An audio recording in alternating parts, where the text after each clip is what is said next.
Աննան միշտ արտասում էր, լացում էր, ասում էր Տեր Աստված, աղոթում էր, ես անորդի եմ Իսրայելի մեջ, զավակ չունեմ, Եղկանան մխիթարում էր նրան, ամուսիններ Եղկանան, Սամուել մարգարեի ծնողն են ասում էր, ինչի ես լացում, ինչի հաց չես ուտում, ինչի ես աղոթում, ասում որովհետև օրհնություն չունեմ, զավակ չունեմ, ասում ես քեզ համար 10 զավակից լավը չեմ, այսինքն Աստված այդ անկեղծ սերը իրար մեջ տեսավ և օրհնեց, նույնն էլ Աբրահամն ու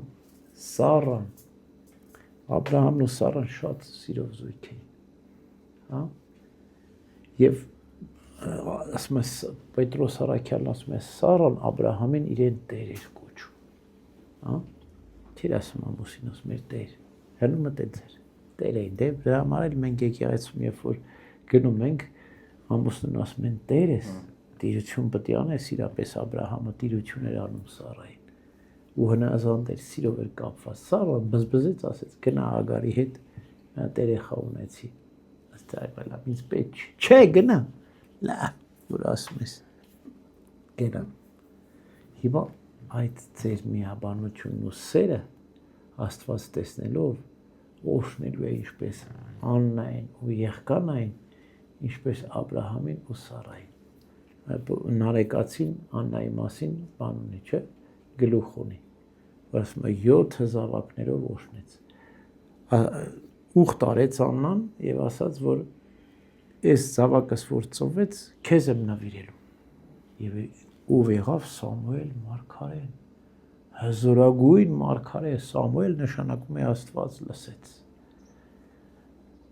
Ամբողջ Իսրայելի մարգարեության սկիզբն էր կարելի ասել։ Սամուելը հզոր մարգարե էր։ Դատավորների եւ թագավորների մեջտեղ ինքը դատավոր էր, իրենից սկսեց թագավորությունը։ Ինքը հիմք դրեց թագավորության, դատավորության վերջ, թագավորության սկիզբ։ Եվ իրապես նվիրեց Աստծուն Աննան իր որդի Սամուելին։ Բայց հետո Աստված 6 երեխա էլ իրան տվեց։ Դրա փոխարեն, մեկի փոխարեն 6։ Աննան 6 երեխա ունեցավ։ Եվ բայց ինքը առաջին իր առաջնեկը Սամուելին նվիրեց Աստծուն, հզոր մի մարգարե։ Այնպես քչի մեջ հավատարիմ է շատին կարժանանա։ Այսինքն մեր կյանքը մենք պետք է Քրիստոսով լցվենք եւ մեր հավատքը պայմանագիր չէ Աստծո հետ։ Մենք պայման չենք կապում։ Երբեմն ես մարդկանց հետ զրուցում եմ, տղամարդկանց ասում եմ, օրինակ ծխելը թարգեք, որ Աստված ձեր տղա, չէ, տղա կտակ թարգենք։ Չէ, ասում եմ դու պայման մի դիր Աստծո առջև, թե չէ Աստված կբարկանա քեզ վրա։ Այսինքն թարգելը դու այդ ներքին քո ձայնը, մեղք չգործել Աստծուն ծառայելը, դա ներքին կանչ է, փափագ է, ոնց որ դու ասես ես չեմ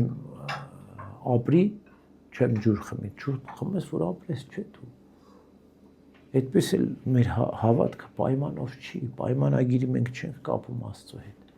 Մենք հավատում ենք Տիրոջ անկեղծ սրտով, հետո նշաններն ու հրաշքները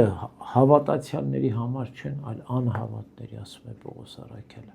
Մարդը հրաշքա տեսնում, որ դարձի գալիս, հետ էլ պարտադրանքով հավատք է, էլի։ Որ հրաշք չտեսնենք, ճիշտ ասած այդ հրաշք տեսնողները շատ անգամ պահի տակ դարձի են գալիս, հետո հետ դարձ են անում։ Մեր հայ մարդուն բոլորին ասեց, բոլորն էլ հրաշք տեսեն իրենց կյանքում, բայց ոչ ոքի իրենց կյանքում չի փոխվել։ Առ Աստված չեն դարձել։ Հավատքով են մեր ժողովուրդը։ Բոլորն էլ գիտեն, Աստծուն հավատում են։ Դա դժվար թե հայ մարդ ճարեց, որ իրական հայ մարդ, հայ կերպար, որ չհավատա, հավատում, բայց այնքան հեռու է Աստված պաշտությունից, գիտակցված չի իր հավատը, Աստված պաշտության մեջ շատ թերանում է, ուրեմն պետք է ասենք հավատում եմ Տեր, օգնիր ինձ իմ անհավատությանը։